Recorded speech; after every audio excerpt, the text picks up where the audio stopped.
Bonjour à tous et bienvenue chez Perspective Animée, ici Antoine Wolf avec mes prédictions pour le chapitre 997 de One Piece. Donc pour cette semaine, je pense qu'on va avoir un chapitre qui va être dédié à la famille Charlotte. Donc on va vous allez voir plus en détail dans la vidéo pourquoi je parle de ça. Et premièrement, je vais parler un peu de la page couverture du chapitre.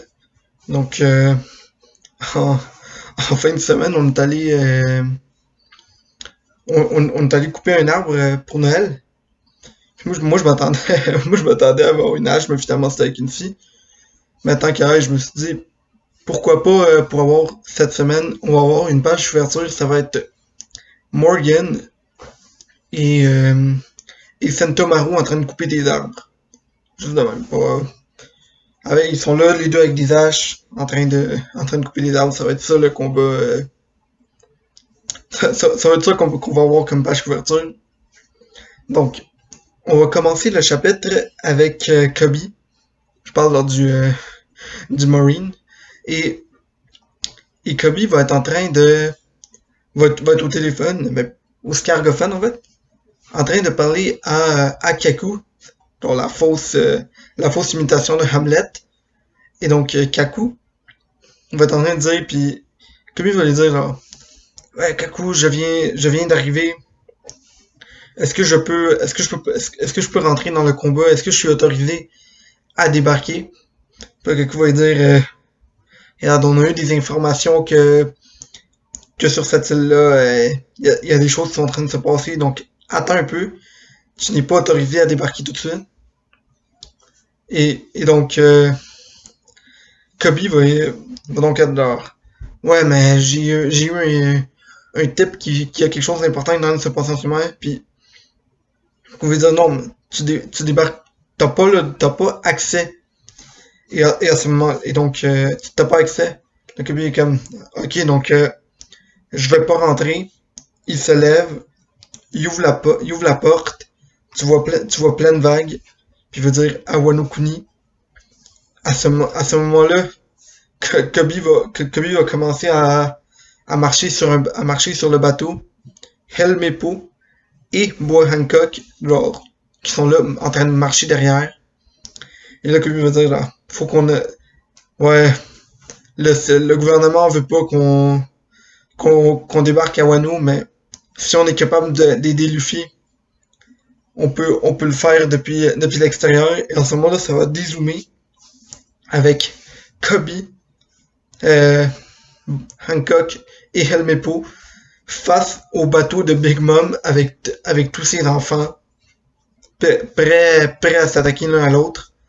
On va. Donc, ça, c'est la première partie sur Big Mom que je voulais parler. Deuxièmement, on va sauter sur Carrot et Wanda. Carrot et Wanda vont en train de détruire Perospero.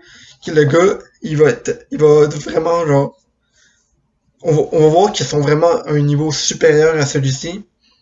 Et là, Perospero va reculer un peu, va leur dire ouais, vous êtes quand même vous êtes forts, vous les Minx, avec votre mode sous longue Perrine. Mais vous savez quoi, moi j'ai une autre j'ai une technique qui va me permettre de vous battre. Et il va juste faire genre une technique, on va y trouver un nom qui est Candy Castle, un château de bonbons, et il va carrément créer une espèce de gros toit, une espèce de mur qui va carrément être autour de l'arène de combat avec Carrot et Wanda dedans. Ou peut-être pas tant un château, peut-être plus un dôme ou style de. Et donc, à cause de ce dôme de Flamingo, Wanda et Carrot vont perdre leur mode sous langue. Puis là, Wanda va dire à Carrot, regarde, on va reculer, on va trouver une autre façon de le battre parce que sans le sous langue, on va pas être capable, on va pas être capable de battre Perospero. Et donc, Wanda va sortir du dôme. Mais là, Carrot va dire, regarde, Carrot va dire à Perospero, ouais, je savais que nous autres, les Minx, on est un peu trop confiants en notre sous-langue. Donc, j'ai demandé on va dire, à Nami de m'aider avec avec ses pouvoirs de météorologue. Et donc Nami et Usopp ont mis des affaires qui sont capables de me rendre plus forte, même sans mode sous-langue. Et là, ça va commencer un vrai combat équitable entre Carrot et Perospero en 1v1. On va rentrer dans le dôme avec, avec Big Mom qui est en train de monter. Et là, Zoro et Drake Zoro va dire à Drake, regarde, on on n'a pas le choix de s'occuper de on n'a pas le choix de s'occuper de Big Mom, c'est pas le moment de niaiser avec Apu. Et donc les deux vont carrément laisser Apu de côté pour aller pour aller attaquer Big Mom. Et donc ils vont carrément les deux sauter en même temps. Big Mom va se tourner de bord et va utiliser son Elbaf Spare ou sa lance d'Elbaf avec Napoléon. Pow! Et ça va envoyer Zoro et Drake les deux attaquent dans des directions différentes. Et donc les deux vont vraiment tomber, vont rebondir puis vont péter le mur puis vont s'écraser chacun dans une tour différente. Donc du côté de Drake, l'endroit où il va tomber, ça va être face à face avec Who's Who. Ça c'est un match-up que moi je dis depuis quelques temps. Alors que je vais dire vers la fin de la vidéo ce que je pense qu'il va se passer avec Zoro. Donc revenons au centre avec Chopper qui dit à Brook, faut que tu fonces en ligne droite vers Queen, j'ai un plan. Puis là, Brook va dire non, faut qu'on te sauve. Là, Chopper est comme, ouais, mais j'ai une idée de comment nous occuper de lui. Et donc, Brook va carrément partir en ligne droite avec son épée, en train de découper tous les gens sur son passage. Et là, ils vont tomber face à face avec Queen. Et là, Chopper va dire, ouais, il me reste juste un tout petit peu de force. Brook, lance-moi. À ce moment-là, Brook va lancer Chopper vers Queen. Chopper va manger son Rumble Ball.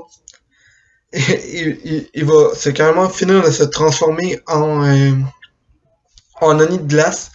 Et il va juste complètement commencer à envoyer le plus de coups possible à Queen en Monster Point.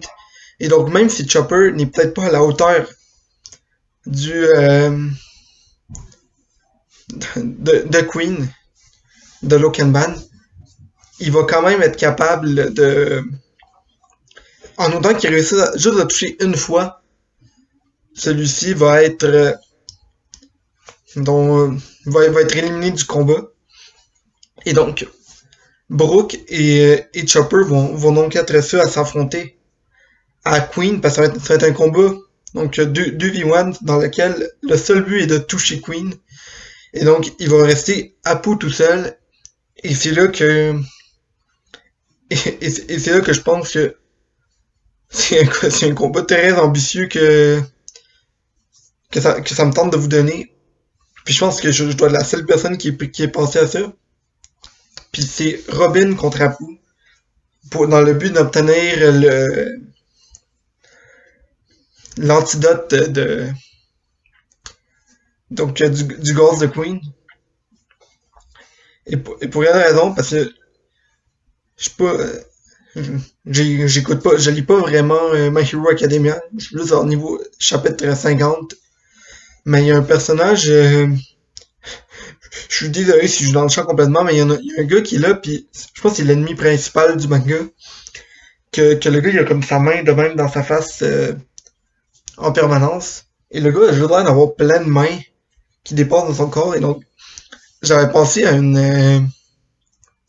un style de combat dans lequel Robin prend deux de ses mains, les place autour de ses oreilles, et donc elle bloque les attaques d'Apu tout simplement avec un extra main. Elle peut quand même continuer de se battre et de produire des mains.